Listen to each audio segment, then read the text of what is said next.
Hey, everybody. Welcome to the Prep Life Podcast. This is your founder and CEO of Glam Girl Bikini, Amy Enger. And today I am joined with special guest, Brittany Gable. Brittany, welcome to the show. Oh, thanks for having me. And we are going to be talking about 5 common protein myths today. But first, we want to give you a little bit of a life update. The last time that Brittany was on, we were talking about mini cuts. So I feel like that was at least 5 or 6 weeks ago. I can't remember. Oh, you're still on mute, I think. No, Oh, no, you're not. I just couldn't hear you. Okay. So give our audience a little bit of an update on how your mini cut's going. so I'm down about a little over 10 pounds so far now. That's amazing.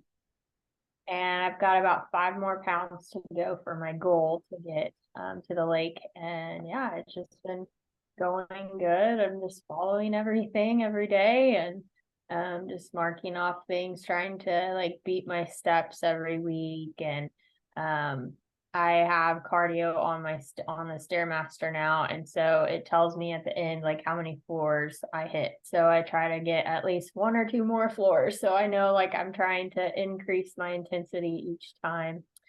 And yeah, my strength is finally coming back. I'm finally feeling strong in the gym, and the biggest part is I'm finally feeling like more confident just in my body and just the way I feel in my clothes and stuff. Everything's starting to fit better and I'm just getting more confident. So feeling good and ready for the next 5 weeks until the lake. So Yeah, and she's 5 weeks out and 5 more pounds, and you've been losing about a little over actually a pound a week, but your body's an anomaly because we just keep feeding you more each week and you keep losing every week. So metabolism is definitely kicking back in.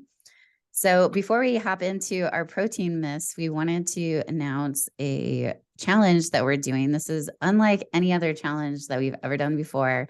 Usually we do like a bikini challenge and things like that, but this is our very unique. So I wanted, and this was kind of you and Lee Marie's brainchild. So I wanted you to describe, what it's all about and how it's different than what we've normally done.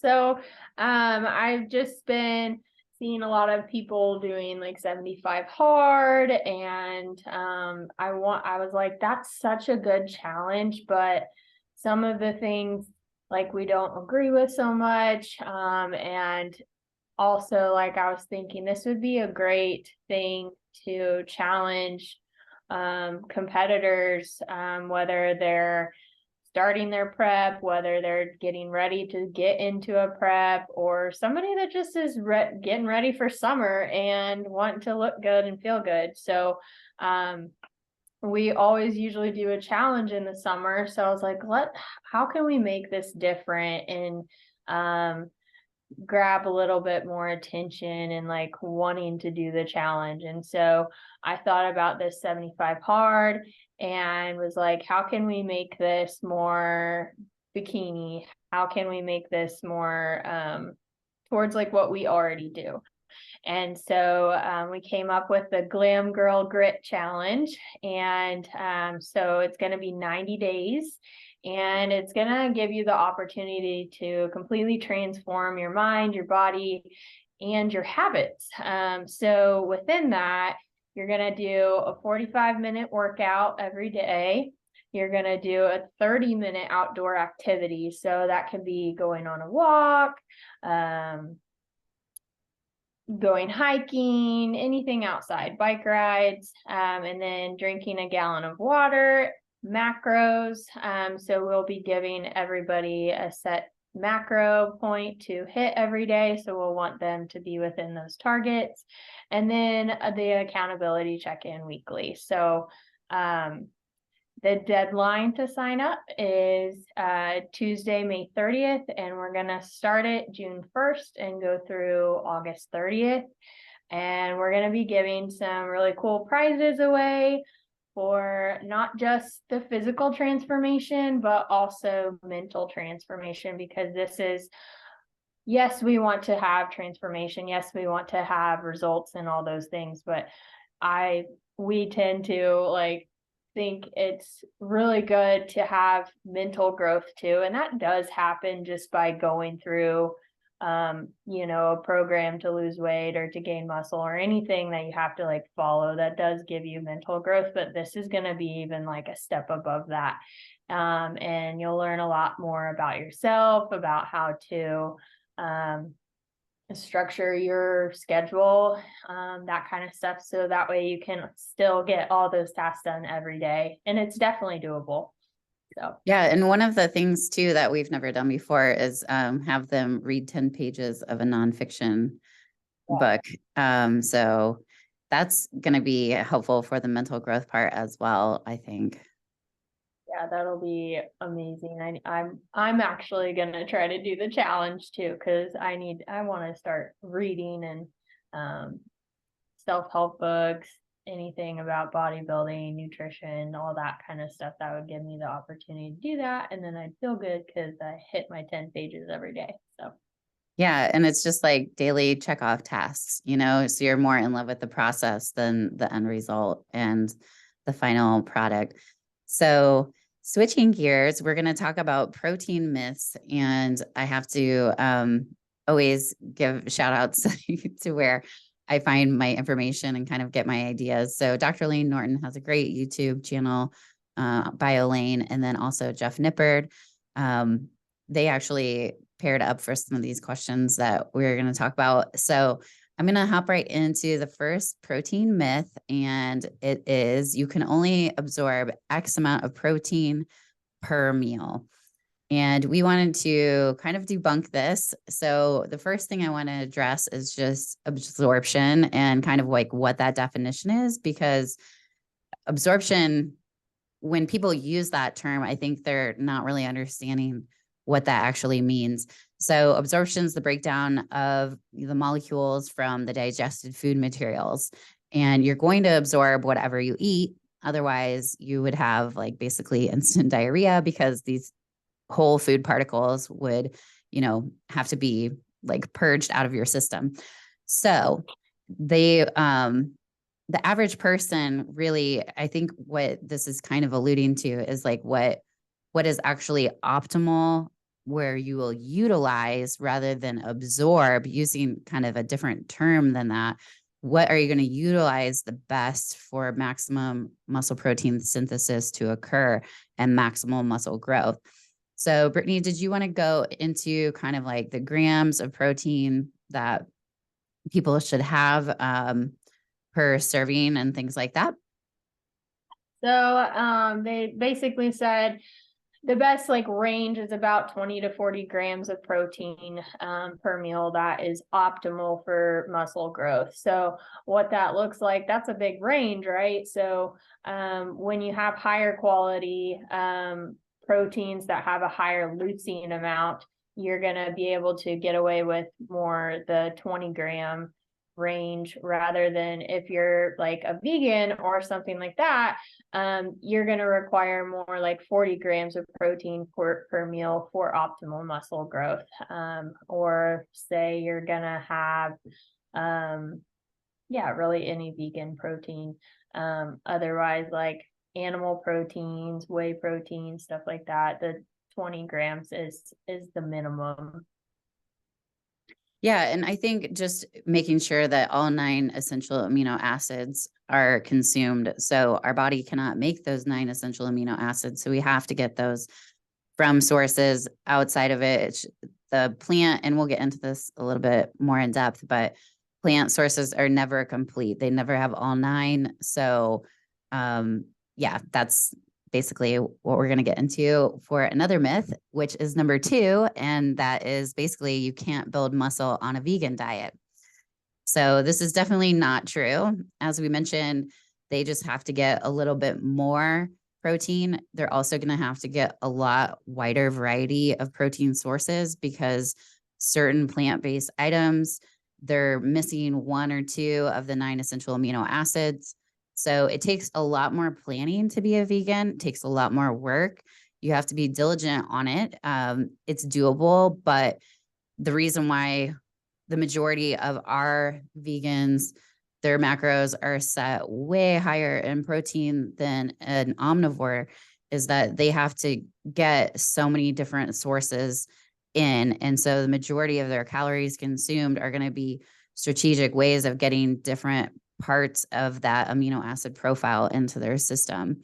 Did you want to kind of mention like what they do, like if they're in a calorie deficit? So if they're in contest prep, some other things that they may have to think about? With being vegan, a lot of the vegan protein sources are going to come with fats and carbs as well. And so it makes it even harder to hit that protein total daily amount. And so by adding isolated like vegan whey protein, that can help. And then in a cutting phase, it just is more having more of that whey protein because we cut fats and carbs to help us lose the body fat. And then in order to have a similar like muscle growth of a carnivore diet, then you need to have more like protein sources, and you just it takes more time, more planning, but it's definitely doable. My client Sarah, she did phenomenal last year, and she was a vegan and she gained muscle like crazy. So yeah, it's definitely doable. It just takes a little bit more time and planning, but definitely just making sure to get 9 essential amino acids from like not just food but like drinking EAAs as well can substitute some of the essential amino acids that you don't get from a vegan diet. Yeah, and there's really good vegan protein powders. So we'll put some links in our description box. But if you have like the First Form vegan protein powder, it has very, very low carbs. So you just have to look at the nutrition, do your due diligence. You know, it's a pea protein, and it's less carbs and fats than most vegan types of protein sources. So like if you're looking at tofu, you're going to be higher in fats. I know a lot of clients like seitan because it's lower in fat. So you just have to, make sure you're doing your due diligence there, because like seitan, for example, it's wheat and that's lower in leucine. So yeah, just kind of being strategic with it.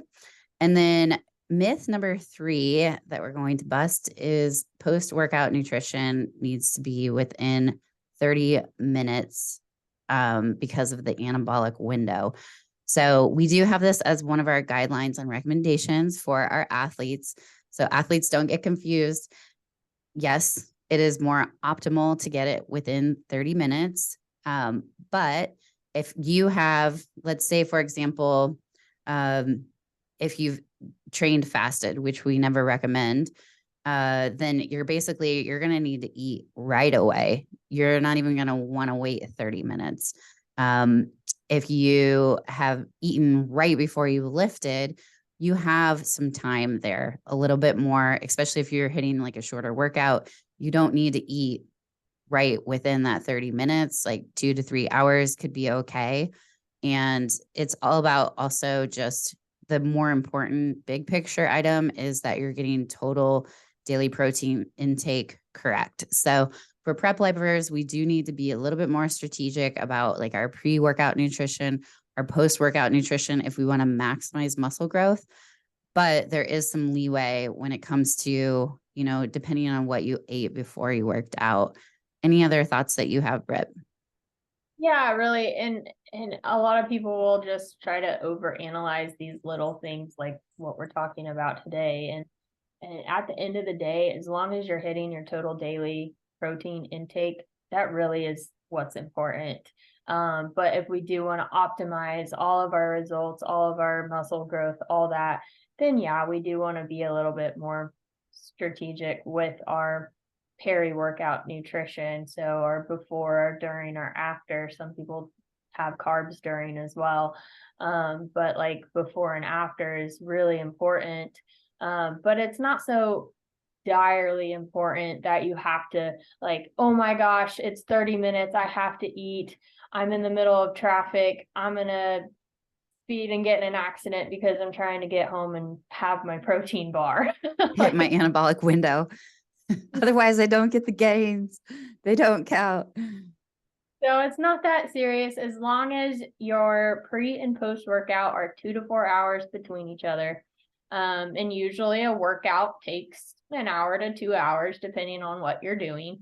So as long as you're eating afterwards and you're not going prolonged time, you're totally fine. But yes, if you're fasted, definitely by no means do not wait. Just bring that meal with you to the gym and eat as soon as you're done working out.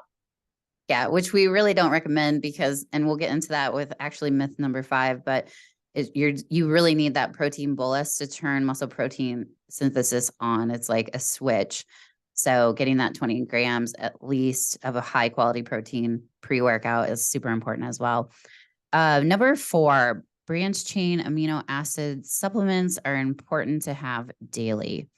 So I've definitely, as this industry evolves, I think if you're a trainer and a coach and you stay up on the literature and the nuances that happen all the time, and you're one of those people that just knows like things aren't always going to be absolutes, things aren't always going to be, how you did things, 5 years ago. It's going to change with new research, new evidence, and also just like anecdotally too.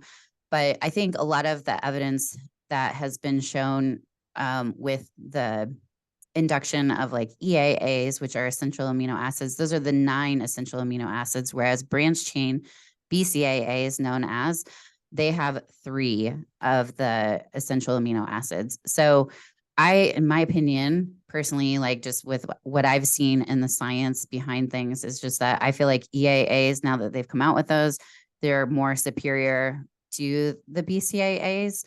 And it just shows that that's going to be something that, especially like you said, like vegans and people that train fasted, they're going to need those 9 essential amino acids if they're not getting them from a whole food source.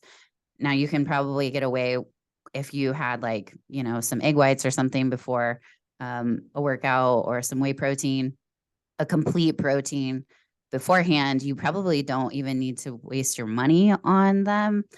In all honesty, like if you're getting whole food sources pre and post workout and you're doing your due diligence there, you probably don't need them. That's my opinion. I will give you one of my own personal examples of where I use EAAs. Is I do fasted cardio before I eat my first meal. So just so I'm protecting my muscle tissue so it doesn't break down with my cardio, I do sip on EAAs. Mine in particular, which again, we'll put those in the show notes, like the links for these, but mine has a little bit of caffeine in it. It's powdered. I use the lemon drop from First Form. It's really, really good, really tasty. But when I'm in close contest prep, or if I don't want caffeine or artificial sweeteners, then I'll do the anabolic bridge, which is the pill form. And I just prefer those. They do make a BCAA, but I just want to make sure I have all 9 when I'm doing my cardio so that I don't break down any tissue. It's like putting a shield on my muscles. So any thoughts on BCAAs for you? I think I totally agree. I think BCAAs are kind of a waste of money, really, to be honest. But EAAs, I don't think they're a waste of money. I think there's just a time and place to have them. Yes, if you have a full protein that you're eating in Whole Foods, that's always going to trump drinking EAAs because you're getting the calories too with it. And but I do think EAAs are very well to use during fasted anything. And then also like during your workouts, if you tend to like feel like you dip down in energy or something like that, I tend to drink those too during those times, and it does help me kind of push through my workout and still be able to give it all my effort. So yeah. Yeah, an anabolic bridge, it's called that because anabolic. So if you're trying to bridge the gap, so let's say you're going to go for a long amount of time, I would give you the example of like a surgeon. Let's say they're going into surgery. They ate a meal before, but they're in there for hours upon hours upon hours. My suggestion to those kind of people would be to take the anabolic bridge before they go into surgery to, again, protect the muscles, since you're not having like frequent protein bolus. Anytime you're going to have like a long space between meals, especially if you're in a pretty severe deficit. So before we move on to the final question, I did want to mention that with BCAAs, because I'm a person that used to excessively drink them all day long as part of like just putting them in my water to flavor it.